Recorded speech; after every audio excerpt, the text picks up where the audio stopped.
Hi, you guys. Welcome back. My name is Carrie Penny. I am the Happy Crafty Homemaker, and today we're going to be talking about Premier Nordica yarn and does it get a yay or an A? I still don't know what to call these, like one-off yarn reviews. I don't really have a metric to judge these by. I've never written anything out. Most of the subscription box reviews I do, there's a price point breakdown, so it's fairly easy to say, is it worth your money or not? Did I like it or not? This is a little bit harder, but yeah, so for Christmas, my husband got me 2 balls of Nordica. I got this colorway, which is spearmint, I think. Yeah. So this is spearmint. And the other one I got is thistle. And thistle is what my finished project is in. I'll start off by saying, so if you want to stop there, that's fine. I understand. But I did want to discuss a couple of the things that make this yarn different, even within the Premier line. So first, off the bat, obviously this is a faux ferrule yarn. You get a striping pattern with it that looks like you did a bunch of fancy stuff, and you really did not. Unfortunately, the only swatches I have done so far have been knitted, but I did a very weird bind off on the cowl, and the yarn wasn't really splitty. It just, that bind off and the yarn combination wasn't great, but you could definitely see what it's going to be like crocheting it, or at least I could. I would say you'd be fine crocheting this yarn. It is part of the Premier anti-pilling family.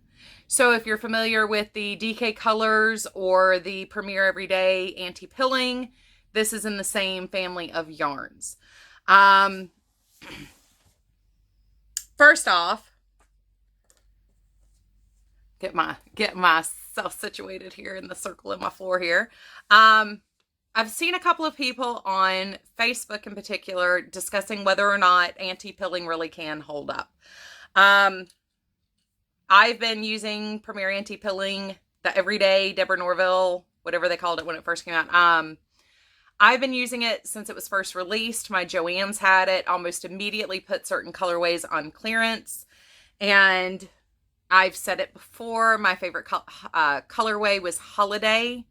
I was instantly drawn to it. It's got a very Victorian vintage Christmas look to it, and I just was in love. So I bought everything Hobby Lobby put on clearance that year, everything Joann's put on clearance that year. I found a couple online that I bought. And this year, well, 2019, I actually used my last of it to make boot cuffs. So I'm a little sad that it's gone, but I had something like 30 balls of this yarn and used every bit of it. This blanket was finished in 2012 and has been treated like a redheaded stepchild since I made it. You can see that there is a slight halo and fuzz on it. I mean, this has literally been put through the washer and dryer probably 30 times now. The cats love laying on it. They knead on it. I curl up on the sofa with it. It's been thrown in the floor. It's been thrown in boxes. Kids have thrown up on it. This blanket has been literally to Hades and back, and it still looks this good. I have blankets fresh off the needles that don't look nearly that good. I would not say that... Sorry, Curzon's acting kind of weird over there. I would not say that the halo and wear on it has to do with washing it. It has a lot more to do with cats, kids, and just general treatment of that blanket. But it has been exceptionally well loved since I finished it. It was like September. Yeah, September of 2012 is when I finished that blanket. It stayed in good condition to be entered into the South Carolina State Fair, and then it's literally been everywhere. So I would say yes, the anti-pilling yarn does actually hold up like it's supposed to, and like they advertise it does. There is 0 pills. There is a little halo that has developed after, once again, being used by kids, adults, cats, and being washed probably 30 times. And I am not very gentle on most of my blankets. I'm sorry, he's very distracting when he's being so like, I am regal, look at me, pay attention. He's a very pretty panther man. He's on top of the shelf right behind Joel and standing on top of a box, and it's just really funny. Anyway, I don't treat blankets gently. Washer and dryer, I did probably on permanent press for most of that time, not even like a gentle cycle. So, I mean, when I say it's been worn hard and put away wet, I mean it. So what makes these different aside from the patterning? Because they are different. And because this is my second time filming this video, I was able to prep an index card for you guys to help you see the difference. So this one over here is the Nordica, and you can see it's got this very tightly, each ply is very, very tightly spun and twisted, and it's got a very round, straight shape. There's a little bit of stretch, but not a whole lot in it. This is the Premier Everyday, and you can see how fluffy those ply are. While it is round, it does flatten out completely. It's got a lot more stretch to the yarn. And then this one over here is DK Colors. And this one is made a lot more similarly to the Everyday. You could tell it's got almost a roving ply down here. It's very, very tightly spun, and it also has a lot of stretch to it, a lot of give. Each ply is different. The sheen is different. These are actually structurally different, even though they're the same chemical makeup. And you can kind of see it more as to how you'd work with it here. My initial concern was that the Nordica might be a little splitty because it reminds me of mercerized cotton, and I've had some issues with knitting and crocheting mercerized cotton in the past where no matter which direction the twist is, you still have issues with it sometimes. I really didn't, aside from the bind off. The bind off is the only thing that gave me any kind of issue, and that I think has a lot to do with unskilled hands doing a bind off. I'm just not familiar with. I wanted something that mimicked the stretch of my cast on. Unfortunately, this one, the ribbing doesn't quite match up. It's not perfect, but both ends are very, very stretchy. Easily pull it over your head, no problem. You'll get a nice slouch to the drop of it. Nothing's going to snag. So the bind off did what I needed it to do. It just probably wasn't the right shape of bind off for this cowl, and it was very fidgety. So I think the splitting I experienced had more to do with my experience with the yarn and the bind off, not the yarn's fault. Now I did have a knot in my first ball, or the first side of the ball. This is my cast on end, so you can see I have 3 of these white sections and only 2 on this side, and it's because I just joined it where it was. And that's because I didn't know where in the pattern I was, because I had never used this yarn before. So I just joined it where it was and continued working. Since this, I have started a DK weight sock. I am refilming this, and I actually had not started the sock when I started it, but I don't have another hole in here. I did pick another bad cast on spot, but it's for me, whatever. They're little slipper socks. So you could see, I mean, even in the sock, it's a slightly different pattern. The pattern changes based on the gauge stitches you're working. The pattern that they're showing on the ball bands is this. So if you do decide to use this yarn, oops, sorry about that. I would try to keep in mind where the patterning is, and if you have a join like that in the ball, join back in the right spot unless you're like me and just don't care for the pieces you're doing.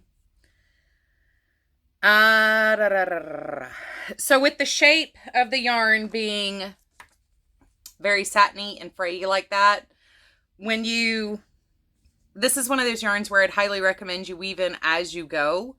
Not because I'm just OCD like that, but as the tail rubs up against things as you're working on your project, whether it be tucked inside of a cowl or you're making a blanket or a sweater, those ends are going to get a little bit mussed. And because this yarn does fray on the end quite a bit, it took nothing to pull this apart so I could show you what I was talking about with the shape. I would go ahead and weave in your ends as you go, unless you leave an extremely long tail to weave in later. It's incredibly soft. The finished product is very soft and satiny. It's very, very smooth. I would definitely say this is something that can be worn around the head, neck, and face area. No problem whatsoever. Your biggest issue, once again, is it is an acrylic yarn. Oh, my goodness. I am just all over the place today. I will put the price up here because I did forget to check the price. I think it's $7.99 for a 7-ounce ball. This is a size 3 yarn, 200 grams per ball, 546 yards. It's this Oecotex fiber, which, if you're new to my channel, welcome. But I had a whole segment last year where I was discussing what happened to Red Heart. Because Red Heart Super Saver went from being kind of yucky to, oh my God, this is great. They started using that same fiber.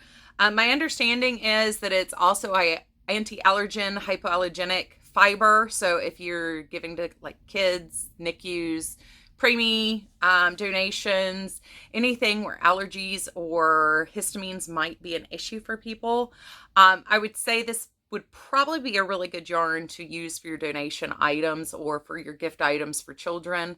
It is significantly softer than old school acrylic. I've been very happy working with it, but with the Super Saver, I had a buying freeze on yarn in 2018, spent all of 2018 and most of 2019 actually using my old Super Savers, and bought the new stuff to start the Jade and Stitches blanket and was like, oh my God, this is like butter compared to the old stuff. This is even better though. I really like the texture of this a lot more.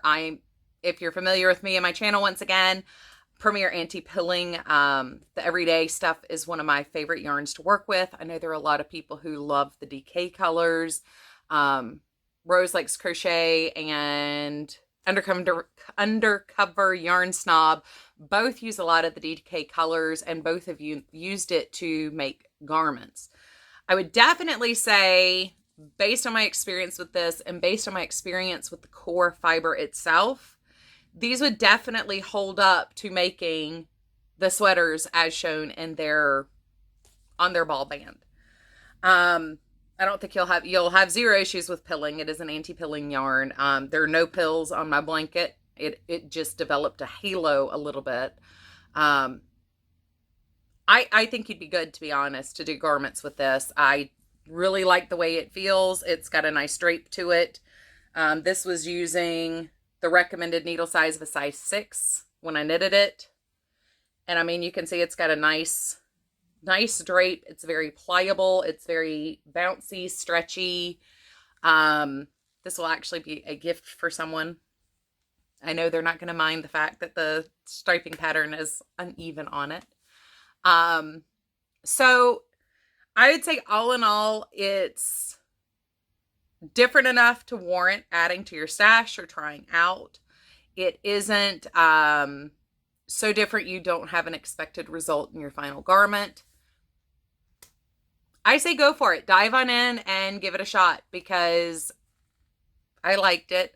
So I'd say 4 out of 5. I mean, it's Premier Anti-Pilling is almost perfect. I would say this goes in the same class. I'm really enjoying it. I mean, this is a size 4 needle that I'm doing the socks on, so it's an even tighter gauge, and it still has, I mean, it's stiff, but it's not hard. I did try this on and walk on it earlier just to see how my foot stretched into it, and it's perfect. Um, so, I mean, yeah, I'm pretty happy with it. The only thing that I would say is a downside is the fact, because it is a very satiny yarn, it does tend to fray on the ends. And to be honest, for me, that's not an issue. As long as I know about it, I can weave in my ends as I go. And